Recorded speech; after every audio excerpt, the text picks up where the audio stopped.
कारागृहात करोनाचा प्रादुर्भाव टाळण्यासाठी करोना बाधित क्षेत्रातील कारागृह लॉकडाऊन करण्याचा निर्णय शासनाने घेतला होता। यात नागपूर मध्यवर्ती कारागृहाचा देखील समावेश होता।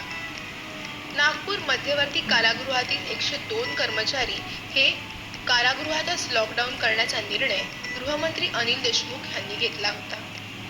1 मे पासून हे कर्मचारी नागपूर मध्यवर्ती कारागृहात लॉकडाऊन होते। 21 दिवसांपासून लॉकडाऊन असलेले हे 102 कर्मचारी काल घरी परतले। या कोरोना संक्रमणाचा धोका टाळण्यासाठी आम्ही दिनांक 1 मे पासून ते आज 21 मे पर्यंत एकूण 102 कर्मचारी आतमध्ये कारागृहाच्या आतमध्ये बंद्यांसोबत वास्तव्यात होतो। साधारणतः दिवसात आम्ही एक प्रकारे बंद्यांना कोरोनाचा जो धोका आहे तो पोहोचू नये आणि बाहेरील संक्रमण त्यांच्यापर्यंत पोहोचू नये या दृष्टीने आम्ही हा एक जो दैनंदिन आवक जावक होता तो बंद करून आतमध्येच बंद्यांसोबत वास्तव्य केलेलं आहे। या लॉकडाऊनमध्ये असणाऱ्या 102 जणांच्या टीममध्ये गजानन सोळंके यांचाही समावेश होता। गजानन सोळंके हे नागपूर कारागृहात हवालदार या पदावर कार्यरत आहेत। त्यांना काही दिवसांपूर्वी पॅरालिसिसचा अटॅक आला होता।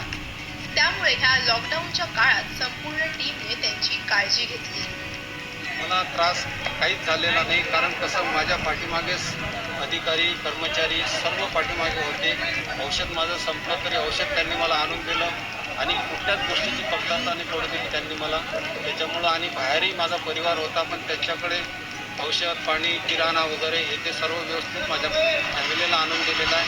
माझे दोन्ही मुलं अपंग असून पण काही कुठल्या गोष्टीची कमतरता नाही पडली। 21 दिवसानंतर घरी परतल्यावर संपूर्ण कुटुंबानं त्यांचं ओवाळून स्वागत केलं, तर शेजाऱ्यांनीही टाळ्या वाजवून त्यांच्या कार्याविषयी कृतज्ञता व्यक्त केली।